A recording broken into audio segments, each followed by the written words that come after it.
Ever wondered if your money or your life holds more value?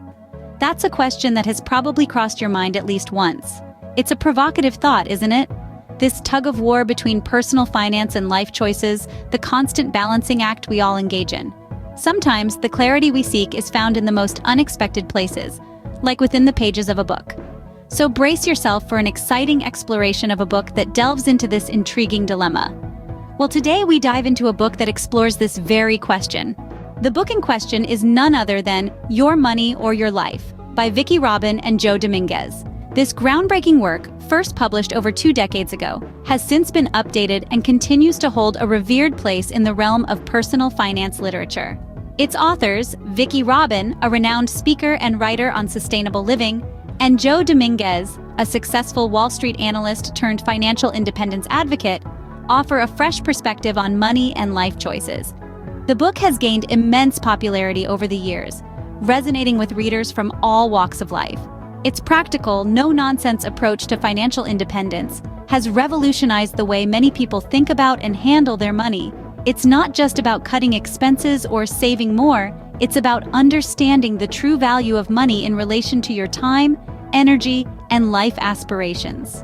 This isn't just a book, it's a 9-step program that could change your life. Now, what does Your Money or Your Life teach us?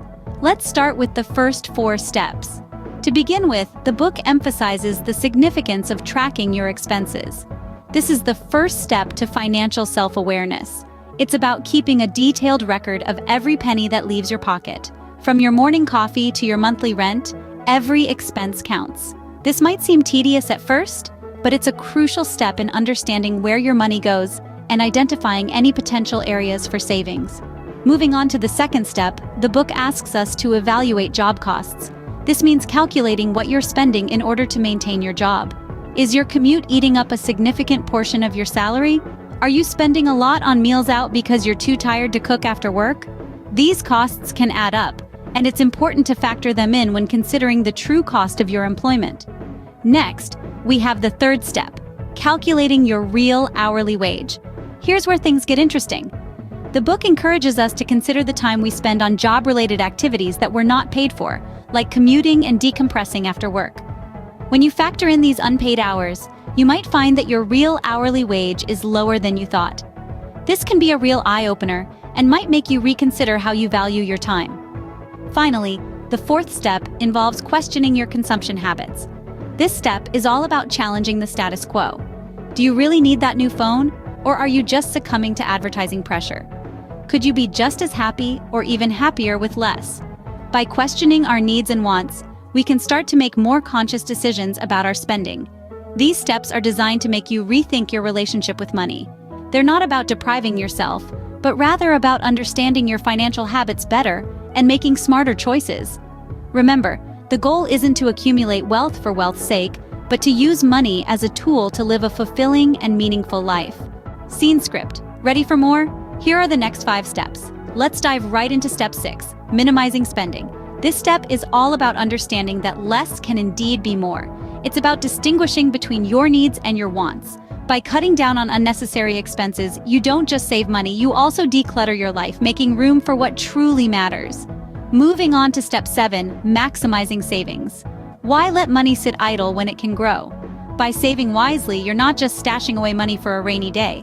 You're building a safety net, a nest egg that can support you in times of need and afford you the freedom to make choices based on what you want, rather than what you need. Next up, step 8, investing wisely. This step is about making your money work for you. It's about understanding the power of compound interest and how a little invested today can grow into a lot tomorrow. But remember, investing isn't about getting rich quick. It's about steady growth over time. Now on to step 9, creating a life purpose. This is about defining what you want your life to be about beyond just making and spending money. It's about finding your true passion and purpose in life, something that makes you jump out of bed every morning, something that is bigger than you and your paycheck. And finally, we arrive at step 10, retiring early. This isn't about stopping work at 50 and spending the rest of your life on a beach, although if that's your dream, all power to you. It's about reaching a point where you're financially secure enough to make that choice, to step away from the 9-to-5 grind and spend your time how you see fit. These steps are all about making your money work for you, not the other way around. So, is it your money or your life? That's the big question we've explored today, a question that's at the heart of the book we've been discussing. We've delved into the key takeaways from understanding your relationship with money to the 9-step program that guides you towards financial intelligence, integrity, and independence. This book presents us with a new perspective, a new way to look at our money and our life. It's not just about earning and spending, it's about aligning our financial choices with our values and living a life of fulfillment and contentment. Applying these steps in our everyday life could potentially impact us in more ways than one. It's not an overnight transformation, but a journey.